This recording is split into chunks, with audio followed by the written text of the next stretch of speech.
السلام عليكم. نستعرض لكم في هذا الفيديو موعد وتوقيت مباراة الوداد الرياضي ضد نادي أشانتي في كأس الاتحاد الإفريقي.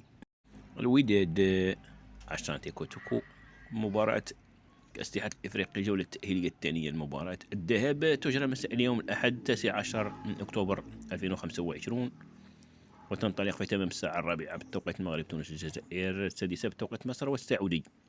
مباراة منقولة عبر قنوات بي إن سبورت.